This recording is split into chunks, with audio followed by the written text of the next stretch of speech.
दोस्तों, क्या विपक्ष की सरकारें गिराने वाला, विपक्षी पार्टियां तोड़ने वाला ऑपरेशन लोटस फिर से शुरू हो गया है? और क्या महाराष्ट्र में शरद पवार और उद्धव ठाकरे के लोग, उद्धव ठाकरे के नेता एक बार फिर से ईडी और सीबीआई के रडार पर हैं? और क्या झारखंड में हेमंत सोरेन की सरकार फिर से गिराने का गेम शुरू हो गया है? अब दोस्तों, ये बातें मैं ऐसे ही नहीं बोल रहा हूं। दरअसल ये सच्चाई है कि खेल फिर से शुरू हो गया है। अब दोस्तों, आज इस वीडियो में मैं आपको मोदी और शाह का, आप कह सकते हैं कि सबसे बड़ा operation, high profile operation lotus के अंदर की कहानी बताने जा रहा हूं कि पर्दे के पीछे किस तरह से खेल किया जाता है, जिसका रिमोट दिल्ली में रहता है। सरकारें कहीं महाराष्ट्र में गिरती हैं तो कहीं कर्नाटक में गिरती हैं। आज ये खेल आपके सामने मैं खोलने जा रहा हूं और मेरी गुजारिश है कि आप एक एक बात को जरा ध्यान से नोट कीजिएगा। कहानी थोड़ी इंपॉर्टेंट है और कहानी की शुरुआत तो आज ही हो गई। आज उस वक्त हुई जब झारखंड के सीएम हेमंत सोरेन, इनके बड़े अजीज दोस्त, इनके बड़े करीबी नेता, सबसे वफादार नेता, नंबर 2 नेता चंपई सोरेन साहब अचानक रांची से फ्लाइट से दिल्ली आ थमके। अब जब ये दिल्ली आए चंपई सोरेन साहब, तो खबर ये बताई गई कि इनकी यहाँ मुलाकात बीजेपी के कुछ बड़े नेताओं से होने जा रही है। चाणक्य टाइप नेताओं से इनकी मुलाकात होने जा रही है। और ये अकेले ही नहीं हैं, इनके साथ कुछ 4-5 विधायक और हैं झारखंड मुक्ति मोर्चा, हेमंत सोरेन की पार्टी के। और खबर यह भी है कि बहुत जल्द चंपई सोरेन साहब बीजेपी में शामिल होने जा रहे हैं। अब दोस्तों, ये जो कहानी मैं आपको सुना रहा हूँ, इसका सबसे इंटरेस्टिंग फैक्ट आप सुनिए, तब आपको ये ऑपरेशन लोटस समझ में आ जाएगा। अब ये जो चंपई सोरेन साहब हैं, ये हेमंत सोरेन के परिवार के सबसे लॉयल, सबसे वफादार, हेमंत सोरेन के जो पिताजी हैं शिबू सोरेन, उनके भी बड़े लॉयल, बड़े वफादार, बड़े मिलनसार इनको माना गया। इसलिए जब हेमंत सोरेन को जब जेल भेजा गया एक फर्जी मामले में, उस वक्त हेमंत सोरेन से कहा गया कि भाई आप अपनी कुर्सी पर अपनी पत्नी कल्पना सोरेन को बैठा दीजिए, बढ़िया भाषण देती हैं, तेज हैं, काबिल हैं। हेमंत सोरेन ने कहा नहीं, पत्नी को नहीं बैठाऊंगा, मैं चंपई सोरेन साहब को बनाऊंगा, क्योंकि ये हमारे परिवार के लॉयल हैं, ये हमारे वफादार हैं, he is the most loyal person.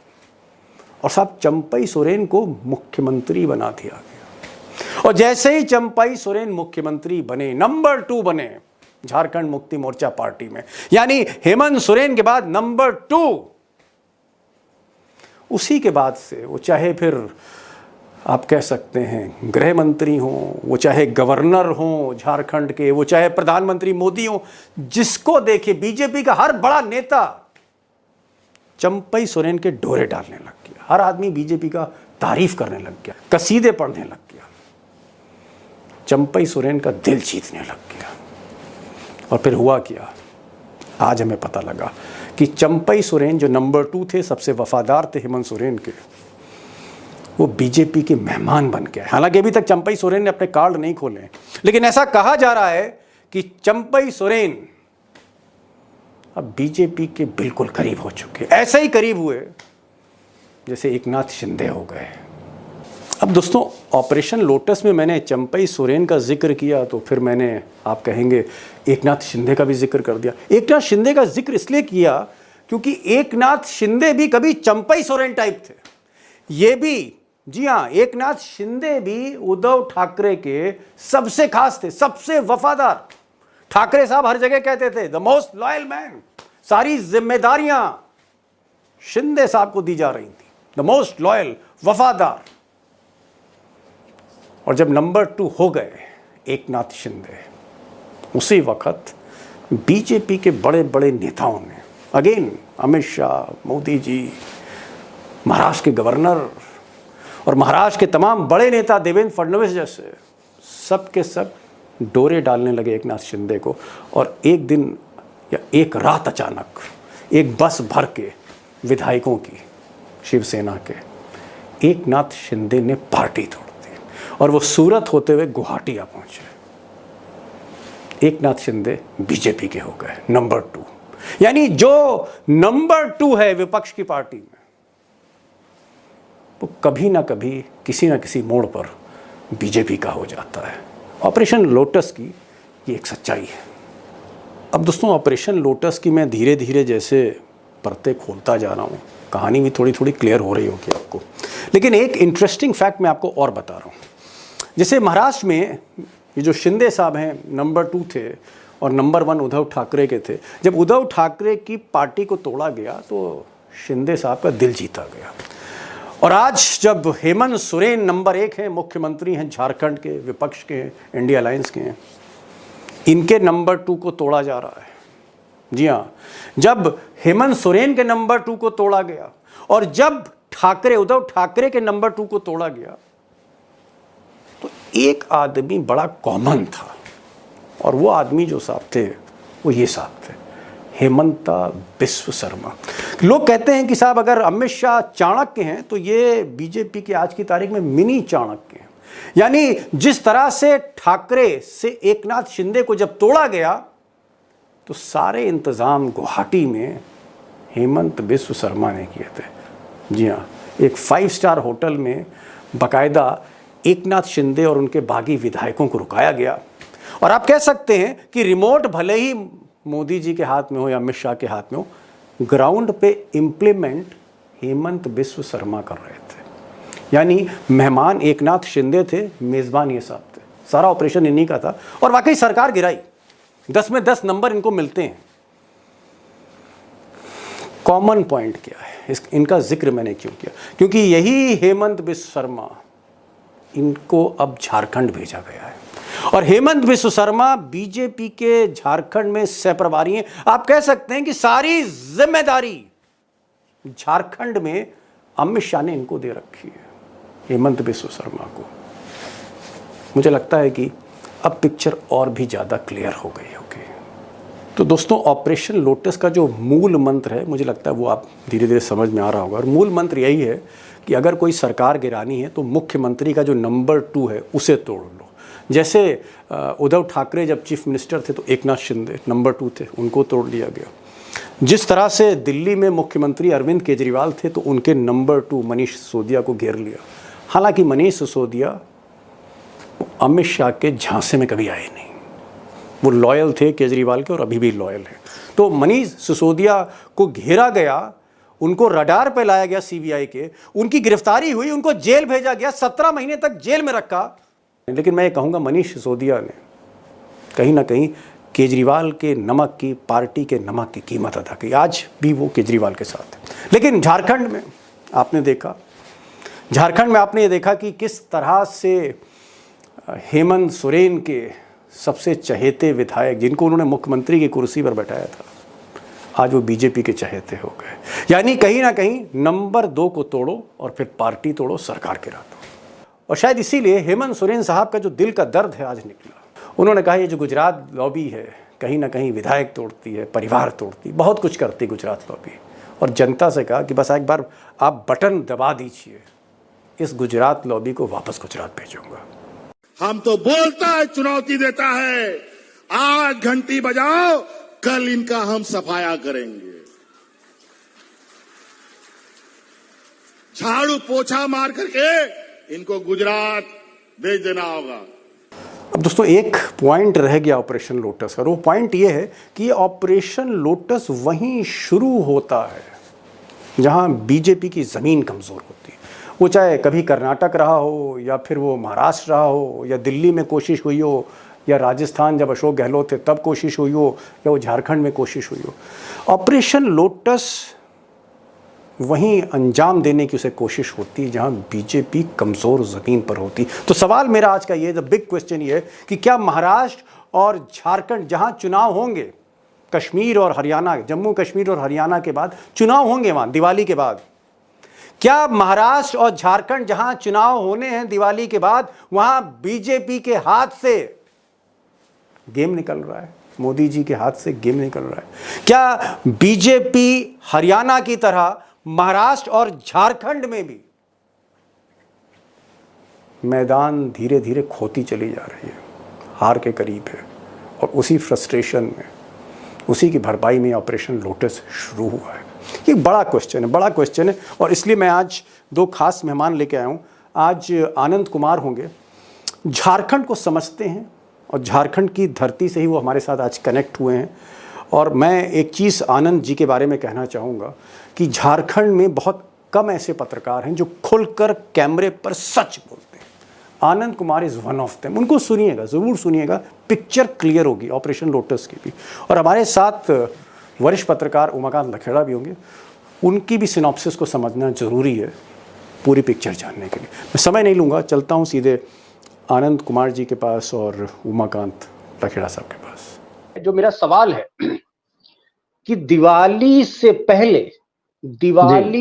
पहले क्या अमित शाह, जिन्होंने ऑपरेशन लोटस शुरू किया है, क्या वो शिवसेना यानी उद्धव ठाकरे और शरद पवार और झारखंड में हेमंत सोरेन, इनकी पार्टियों को डिस्टेबलाइज कर सकते?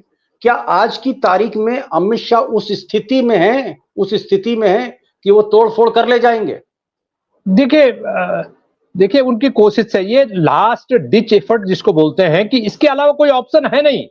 अगर वहां तोड़फोड़ नहीं करते आप, महाराष्ट्र में जो अभी एग्जिस्टिंग पार्टियां हैं और जो शरद पवार साहब है या कांग्रेस है, वहां इन्होंने लोकसभा चुनाव के पहले तो बड़ी भारी तोड़फोड़ की। अब जो इनकी जो कोशिश है कि थोड़ा इलेक्शन को डिले किया जाए, थोड़ा और तोड़फोड़ की जाए और मैनेजमेंट किया जाए, कुछ जो टोटके इन्होंने राजस्थान मध्य प्रदेश में किसी जमाने में लाडली बहन योजना, तमाम योजना चालू की, वो वहां किया जाए और इन पार्टियों को कमजोर करके, थोड़ा खंडित करके थोड़ा उसका फायदा उठाया जाए। क्योंकि हारे तो हुए, महाराष्ट्र में हारने जीतने का कोई प्रश्न ही नहीं उठता है, तो अब हारना ही है।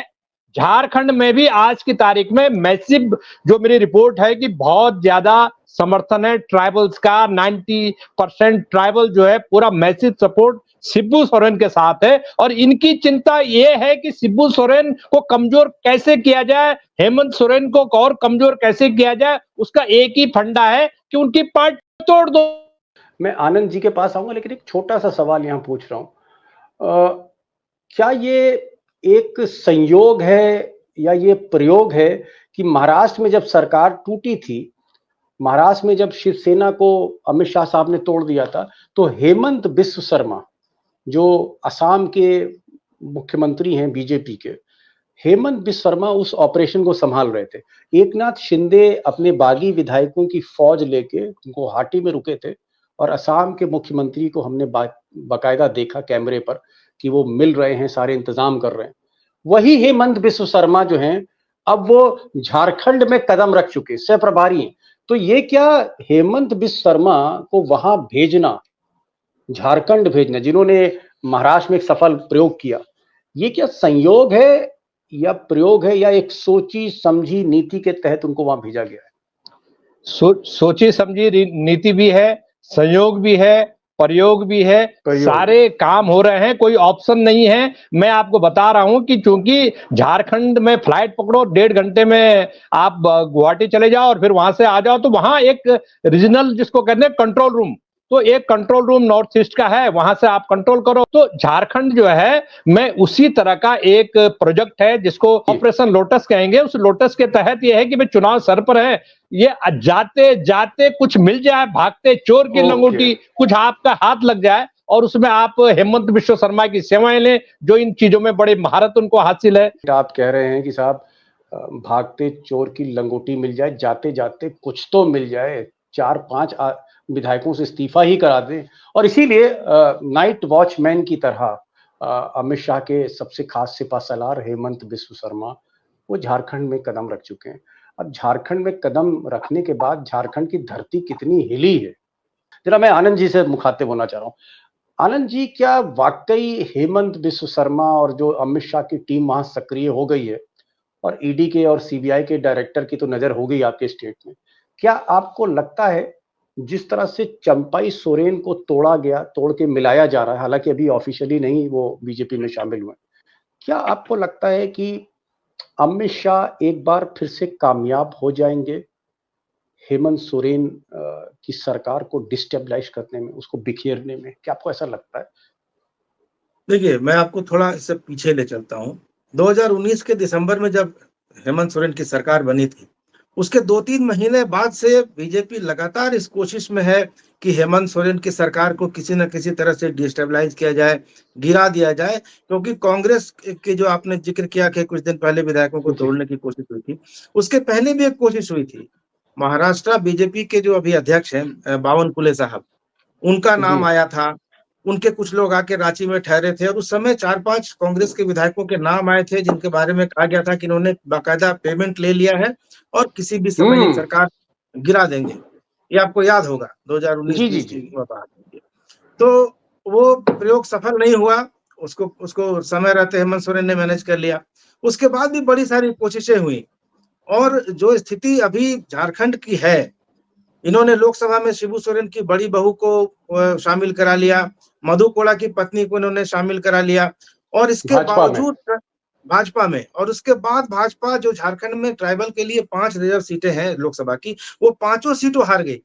पहले तो उसके पास पहले बीजेपी के पास 3 ट्राइबल सीटें थी, दुमका की सीट थी और उसके बाद आपकी खूंटी की सीट थी और एक और सीट थी, लोहरदगा की सीट थी। लेकिन तीनों सीटें बीजेपी हार गई और पहले से जो सीट उसके पास नहीं थी सिंहभूम की और राजमहल की, तो 5 लोकसभा की ट्राइबल सीटें आरक्षित है कुल 14 में से, वो 5 हार गई। तो ये देख के बीजेपी को लग रहा है कि जमीन से तो हमारा सफाया हो गया यहाँ से, और पूरा 90% अभी उमाकांत जी कह रहे थे, मुझे लगता है कि 95-98% आदिवासी आज की तारीख में जेएमएम के साथ है। और शिबू सोरेन, आप कह रहे हैं आनंद जी, आप कह रहे हैं कि झारखंड में 95% से ज्यादा आदिवासी वो हेमंत सोरेन के साथ है। जब से हेमंत सोरेन को जेल भेजा गया, उनके हाथों में हथकड़ियां डाल दी मोदी सरकार ने, बाद में अदालत ने कहा कि साहब ये तो केस ही नहीं बनता था और उनको डबल सिंपैथी मिली। ये बताइए, एक सवाल मैं पूछना चाह रहा हूं, बाकी देश के लोग भी सुनना चाहते होंगे, जानना चाहते होंगे। अगर 95% झारखंड में, अगर 95% आदिवासी अगर एक पार्टी की तरफ वो चला जाए, तो क्या वो चुनाव जीत सकते हैं? क्या झारखंड मुक्ति मोर्चा, नहीं, झारखंड मुक्ति मोर्चा को सपोर्ट मिल जाए 95% आदिवासियों का, तो क्या खेल पलट देगा पूरी तरह से? फिर बीजेपी जीत नहीं सकती? बीजेपी आज की तारीख में नहीं जीत रही है। बीजेपी के पास 25 सीटें हैं और भाजपा के लोगों से ही मेरी बात हो रही है लगातार कई महीनों से। वे खुद कह रहे हैं कि इस बार हम 18 से 22 सीट जीत जाए तो बहुत बड़ी बात हो जाएगी। ये स्थिति है जमीन पर। जी, झारखंड में 81 विधानसभा की सीटें हैं, 28 सीटें सिर्फ ट्राइबल के लिए रिजर्व हैं। 28 सीटों में 26 सीटें इंडिया अलायंस के पास है, 2 सीटें सिर्फ बीजेपी के पास है। 2019 के चुनाव की बात कर रहा हूं। आज स्थिति पूरी तरह से बदली हुई। इस बार तो 28 में एक भी सीट मिल जाएगी तो बड़ी बात होगी। और चंपई सोरेन को तोड़ने के पीछे सबसे बड़ा कारण भी यही है। इनको लग रहा है कि चंपई सोरेन बहुत बड़े नेता है। आप चंपई सोरेन विकिपीडिया पर जाइए, सरायकेला विधानसभा सीट का आप जो विश्लेषण है देखिए। चंपई सोरेन पहला चुनाव 800 कुछ वोटों से जीते, उसके बाद 1500 कुछ वोटों से जीते, फिर 1100 कुछ वोटों से जीते। सिर्फ 2019 का चुनाव जिसमें हेमंत सोरेन की लहर चल रही थी, वो चुनाव उन्होंने 15,000 वोट से जीता था। चलिए, तो मैं दूसरी एक चलिए वो ठीक है, वो कितने से जीते कितने से हारे मैं उसमें नहीं, मैं एक बुनियादी सवाल कर रहा हूं मैं, और बड़ा साफ जवाब आपसे आनंद साहब जानना चाहता हूं, फिर मैं लखेड़ा साहब के पास जाऊंगा। जिस वक्त हेमंत सोरेन के हाथों में हथकड़ियां पहनाई जानी थी, पूरी तरह से ईडी उनको घेर चुकी थी और आप कह सकते हैं कि उनका जेल जाना तय था, भले ही मुकदमा असली था, फर्जी था, जो भी था। उस वक्त एक विकल्प था हेमंत सोरेन के पास कि भैया अपनी पत्नी जो इतना अच्छा भाषण देती हैं, मैं अपनी पत्नी को इस कुर्सी पर बैठा दूं। उन्होंने अपनी पत्नी को कुर्सी पर ना बैठाकर चंपई सोरेन को कुर्सी पर बैठाया मुख्यमंत्री। और वो चंपई सोरेन आज हेमंत सोरेन से अलग हो गए। आज वो कह रहे हैं मेरा अपमान किया गया। क्या ये एक बीजेपी की स्क्रिप्ट है? क्या बीजेपी की भाषा बोल रहे हैं चंपई सोरेन? और जब वो मुख्यमंत्री बने थे तभी उनको लेकर खेल कर दिया था बीजेपी ने। नहीं, मुख्यमंत्री बने थे तो खेल नहीं हुआ था। मुख्यमंत्री से जब वो हटे क्योंकि आपने जैसा कहा कल्पना सोरेन का ऑप्शन था, उनके पास अपने भाई का भी ऑप्शन था, उनके भाई विधायक थे उस समय दुमका से, तो भाई को बना सकते थे, पिताजी को बना सकते थे जब उनको पता था 4-5 महीने के जी। लिए बनाना है, लेकिन उन्होंने चंपई सोरेन को इसलिए बनाया क्योंकि उनके पिताजी के पुराने दोस्त थे, वफादार थे। और सबसे बड़ी बात कि चंपई सोरेन के साथ ये खतरा नहीं था कि वो 4-5-6 विधायक तोड़ पाएंगे, क्योंकि चंपई सोरेन के पास वो स्ट्रेंथ नहीं है। तो बीजेपी ने क्या किया, जब उनको इस्तीफा देना पड़ा हेमंत सोरेन के लिए, उस दिन से बीजेपी के नेताओं ने, खास करके जो प्रदेश अध्यक्ष है बाबूलाल मरांडी और हेमंता विश्व शर्मा जो असम के मुख्यमंत्री हैं, इन्होंने लगातार उनकी तारीफ करनी शुरू की। और पहला तो संदेश ये दिया कि एक आदिवासी को उन्होंने कुर्सी से उतार दिया, सत्ता से बेदखल कर दिया, सोरेन परिवार को अपने अलावा किसी को सत्ता उसके पास रहे ये मंजूर नहीं है, ये चलानी शुरू की चीजें। और उसके बाद दूसरा शुरू किया कि चंपई सोरेन का जो 5 महीने का कार्यकाल था, ये झारखंड के इतिहास में सबसे बढ़िया कार्यकाल रहा, जबकि उस कार्यकाल में 2 महीने तो चुनाव में निकल गए थे लोकसभा के, और बीजेपी जी। यहाँ करीब लंबे समय तक सत्ता में रही, बीजेपी के भी 2-3 चीफ मिनिस्टर हुए, लेकिन 5 महीने का कार्यकाल चंपई सोरेन का इन्होंने इतना तारीफ किया जितनी अपनी सरकारों की नहीं की। तो ये मैं 2-3 महीने पहले से कह रहा था, अपने मेरा जो चैनल उस पर भी कह रहा था कि चंपई सोरेन को ये लोग लाने की कोशिश कर रहे हैं, चुग्गा डाल रहे हैं, दाना डाल रहे हैं, और चंपई सोरेन को आखिरकार इन्होंने अपने ट्रैप में फंसा लिया है। आपको लखेड़ा साहब क्या लगता है कि ये जो 2-2.5 महीने का टाइम बाय कर लिया है मोदी जी ने, शाह साहब ने, चुनाव अब दिवाली के बाद होंगे झारखंड में, महाराष्ट्र में, क्या 2-2.5 महीने में मोदी जी और अमित शाह झारखंड और महाराष्ट्र का सीन बदल देंगे? क्या पैसे से, ईडी से, सीबीआई से, क्या ये सारे खेल करके 2.5 महीने में ये चीज मुमकिन है, या पब्लिक ने वहां मन बना लिया और अब कुछ नहीं होने वाला है? देखिए, ये कुछ भी कर लें आज की तारीख में, ये जितने तंत्र जो गुजरात लॉबी है, अमित शाह हैं या मोदी हैं या इनके तमाम ऑपरेटर हैं, जो जमीनी हालात झारखंड के हैं और महाराष्ट्र के जो कॉमर्शियल कैपिटल है कंट्री की, देखिए इनका रिवाइवल प्लान जो है वो परवान नहीं चढ़ने वाला है। इसलिए नहीं चढ़ने वाला है कि लोकसभा चुनाव में महाराष्ट्र में डबल डिजिट क्रॉस नहीं कर पाए, 48 सीटों में 9 सीटें आई हैं केवल, जमीन खिसक गई है। और अब तो यह है कि जो दिल्ली में फटी हुई चादर से सरकार चला रहे हैं, वो सरकार डेली वेज की सरकार है, दांव पेच से चल रही है। 2-2 बिल वापस लेने पड़े, जो गुजरात लॉबी कह रहे थे कि हम तो अश्वमेघ का घोड़ा है, रुकने वाले नहीं है। जन समर्थन खिसक रहा है और उस जन समर्थन के डर के मारे आप हरियाणा में चारों राज्यों के साथ चुनाव नहीं फेस कर पा रहे। आप इसी मकसद से किया कि हरियाणा दिल्ली के करीब है, यहाँ कुछ पैसा, तमाम तरह की चीजें, लोभ प्रलोभन देंगे, कुछ जातीय तोड़ फोड़ समीकरण करेंगे और कुछ वहां कैप्चर करके जब वहां जीतेंगे तो कहेंगे कि भाई हम तो जीत गए। तो ये इसीलिए ये डर के मारे झारखंड और महाराष्ट्र के चुनाव नहीं कराना चाहते, जल्दी नहीं कराना चाहते थे। लेकिन मैं साफ साफ आपको बताना चाहता हूं कि ये बुरी तरह हारने वाले हैं महाराष्ट्र में, बुरी तरह हारने वाले हैं झारखंड में। कहीं कोई उम्मीद की लहर नहीं है, उम्मीद की किरण नहीं है कि इनको दोबारा इन दोनों राज्यों में सत्ता मिलेगी। इसलिए कोई ऑप्शन नहीं, जैसा मैंने पहले कहा, कोई विकल्प नहीं है। कुछ दिन टाइम बाय करो, टाइम बाय करके, जैसे चंपई सोरेन को जो आने का जो निमंत्रण था दिल्ली कैंप का, वो पहले से तय था, 8-10 दिन से तय था। वो चूंकि इलेक्शन अनाउंसमेंट हो जाएगा कश्मीर का और 15 अगस्त निपट जाएगा, उसके बाद आपको बुलाएंगे। इनके साथ सीटों की बातचीत हो रही है, विधानसभा में टिकटों के वितरण की बात हो रही है, और कुछ नहीं, ये लास्ट डिच एफर्ट, इसके अलावा कुछ है नहीं, ये टाइम बाय करने की कोशिश है। जी। लखेड़ा साहब कह रहे हैं कि साहब मोदी जी के पास अब फटी चादर रह गई है, और ये फटी चादर भी पांव के नीचे से कोई ना कोई खींच के ले जाएगा। इस तरह का सिनेरियो है महाराष्ट्र और झारखंड में। Anything can happen and go against BJP. Jharkhand और महाराष्ट्र दोनों जगह ही दाल पतली है बीजेपी की। एक आखिरी सवाल आनंद जी पूछना चाहूंगा आपसे। इस तरह की चर्चा हो रही है कि साहब ये जो चंपई सोरेन है, इनके साथ कुछ विधायक हैं, चलिए मान लिया 5-6 विधायक हैं, लेकिन मेरा सवाल ये कि क्या कांग्रेस के भी 7-8 विधायक, 9-10 विधायक, क्या ये टूट सकते हैं? क्योंकि हेमंत बिस्व शर्मा तो पहले कांग्रेस के बहुत बड़े नेता थे और वही आजकल झारखंड की डील कर रहे हैं। क्या कांग्रेस के विधायक टूट सकते हैं या ऐसा नहीं होने वाला है? सबको जीत दिख रही है झारखंड में, इसलिए नहीं टूटेंगे।